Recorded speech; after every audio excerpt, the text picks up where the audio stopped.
पर मैं लिखता जा रहा हूँ ईयर 1, ठीक है ना। Y1 का मतलब है ईयर 1। इसी तरीके से Y2 आ गया आपके पास, फिर आपके पास Y3 आ गया।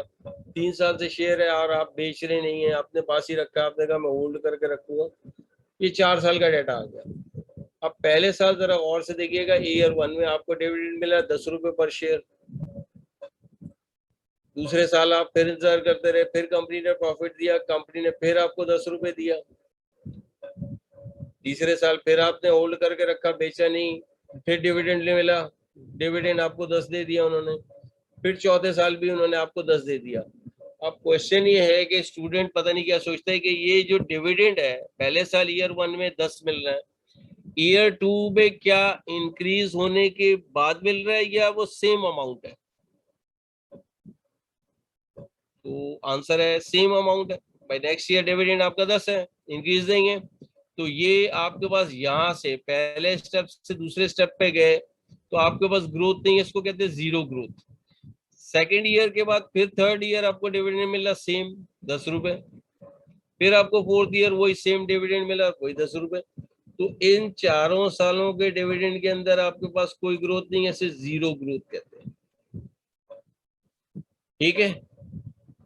जीरो ग्रोथ कह लें, नो ग्रोथ कह लें। अच्छा, नो ग्रोथ भी कहीं लिखा होगा, वो एक ही मतलब है कि कंपनी डिविडेंड तो दे रही है मगर वो ग्रो करके नहीं दे रही, बढ़ा के नहीं दे रही, जो पहले दे रही थी वो आज भी वही दे रही है, ठीक है ना। क्लियर यहाँ पे, ये इसका पहला कॉन्सेप्ट तो ये आ गया। अब इसमें केई कैसे कैलकुलेट करेंगे, तो चले हम इसको कैलकुलेट कर लेते हैं, ये जीरो ग्रोथ पे। अब जीरो ग्रोथ के अंदर ये छोटा सा नन्ना मुन्ना सा फॉर्मूला है। ये आपके पास पी नॉट है, शेयर प्राइस, शेयर की प्राइस है। और ये आपके पास आ गया dividend D divided by R. ये शेयर प्राइस की जगह आप के ई भी निकाल सकते हैं, ठीक है ना।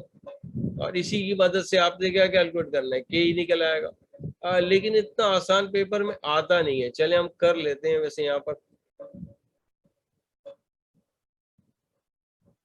अच्छा, फर्ज करें कि आपके पास है डिविडेंड दे रहे, कंपनी दे रही है 10 रुपए।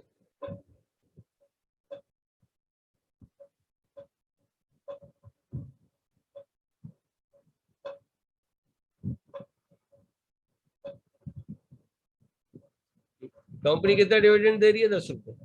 अच्छा, के ई आपके पास फर्ज कर लें कि है थोड़ी देर के लिए, ठीक है ना, कि के ई आपके पास 10 बल्कि इसको के ई को 15% दे देते हैं।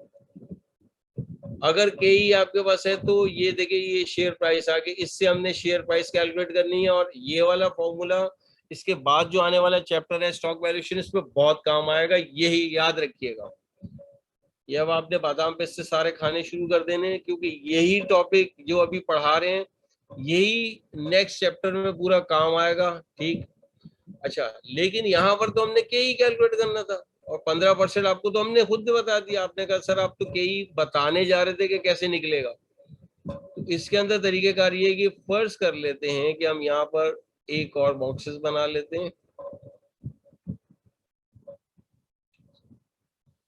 इसको हम किसी और तरीके से सॉल्व कर लेते हैं, ये लेंगे हम, ठीक है।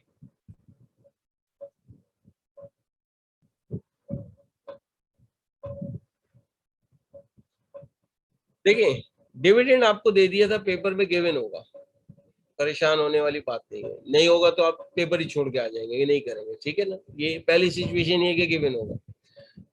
दूसरी सिचुएशन ये है कि आपके पास के ही तो गिवन नहीं है, ये तो निकालना था, इसी का तो मसला था। अब शेयर प्राइस जरूर गिवन होगी, इसके बगैर निकल ही नहीं सकता। अगर फर्ज कर लेते हैं वो आपको शेयर प्राइस दे देते हैं 80, तो फिर आपके पास ये कैसे निकलेगा। तो यार ये छोटा सा काम ये है कि जो आर यहाँ मौजूद है इसको थोड़ा सा खींच के यहाँ लाना है, इज इक्वल से, और ये पी नॉट को आपने खींच के ये इसके नीचे ले आएंगे, यानी कि रेसिप्रोकल ये आपस में क्या होंगे, ये पी नॉट इसको डिवाइड कर देगा और ये यहाँ पर आपके पास क्या है, यहाँ आ जाएगा, फॉर्मूला इंटरचेंज हो जाएगा, ठीक है, मैथमेटिकली। अब हम इसको एक्सेल में कैसे करेंगे, इज इक्वल। अब ये ऊपर न्यूमरेटर में तो कोई चेंज नहीं है, ठीक है ना, के ही निकालें या पी नॉट निकालें, जो भी निकालेंगे ये ऊपर तो यही रहेगा। इसका 10 ये ऊपर आ गया डिवाइडेड बाय, हमने थोड़ी देर पहले जो यहाँ पर हमने डिवाइड किया था वो इस 15% से था, ये तो मालूम ही नहीं है। तो अब आपने इसको डिवाइड कर देना इससे और ये आपके पास आ गया। और इसको परसेंटेज में कहेंगे कि बता दे, ठीक है, और इसको हाईलाइट कर देते हैं हम।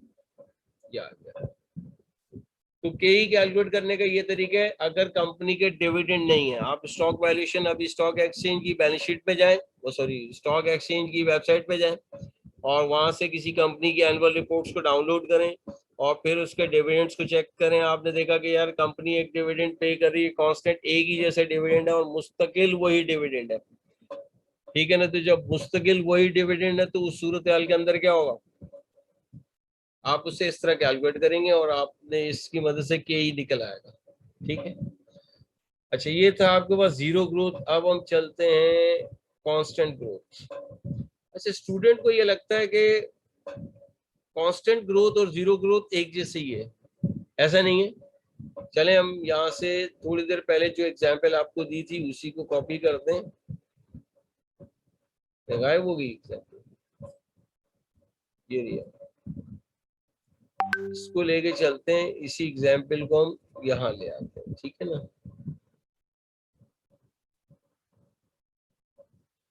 हमने आपको कहा कि कंपनी ए के शेयर खरीदा और कंपनी ए का शेयर परचेज करने के बाद जो डिविडेंड आपको मिलना शुरू हुआ, पहले साल आपको 10, दूसरे साल आपको जो डिविडेंड मिला ना 10 नहीं मिला। अब आपके पास यहाँ पर आ गया 1+20%।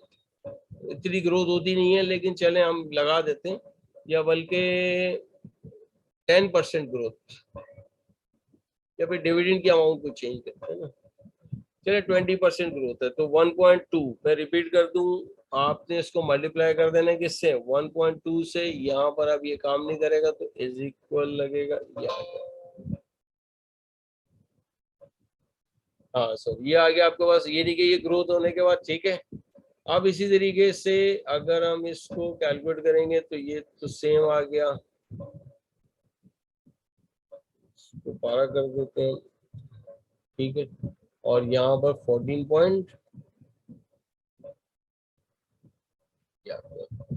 देखिए मैं दोबारा कैलकुलेटर पे करा रहा हूँ, बिल्कुल आप ये समझिए, कैलकुलेटर अपने सामने रखें। ये मेरे पास पहले साल कंपनी को 10 रुपए, आपने शेयर खरीदा था, 10 रुपए का डिविडेंड मिला।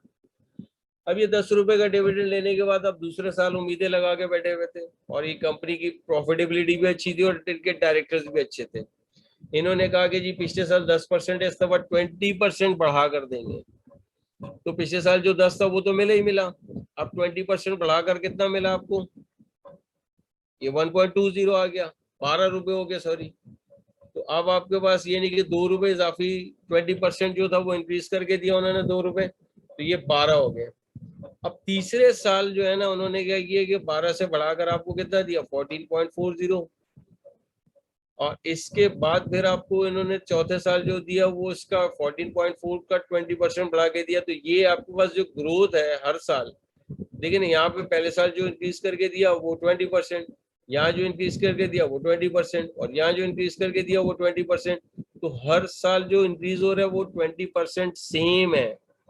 इसको हम कहते हैं कांस्टेंट ग्रोथ, यानी कि जो ग्रोथ है वो कांस्टेंट है, एक ही परसेंटेज लेके चलते हैं। चाहे वो 10% हो, चाहे वो 8% हो, चाहे वो 6% है, हर साल उसी कांस्टेंट परसेंटेज के हिसाब से कंपनी बढ़ाकर डिविडेंड दे रही है। इस टाइप के शेयर्स को या इस टाइप की कंपनी को हम कांस्टेंट डिविडेंड कहते हैं। अच्छा, अगर ऐसी सिचुएशन है और आपसे कहा जाए कि के ई कैलकुलेट करेंगे तो ये फिर छोटा सा नन्ना मुन्ना सा फॉर्मूला चेंज हो जाएगा, जो पहले हमने किया था वो नहीं एप्लीकेबल, अब ये एप्लीकेबल है। D not 1+G divided by के माइनस जी आ गया आपके पास, ठीक है। अच्छा, अब आपके पास ये यहाँ पर आने के बाद इसकी वैल्यूज यहाँ पुट करते हैं तो यहाँ पे जो फॉर्मूला है ना ये पी नॉट निकल आएगा, तो असल में तो हमें के नॉट निकालना था, के ही निकालना था। तो चले हम इसको आपके सामने निकाल देते हैं, इसमें परेशान होने वाली बात नहीं है।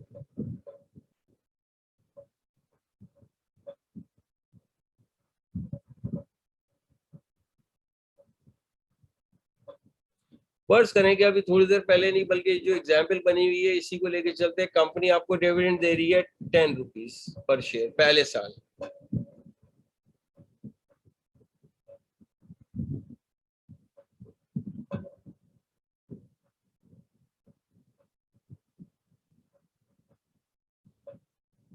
पहले साल आपको डिविडेंड दे रही है 10 रुपीज जी, ये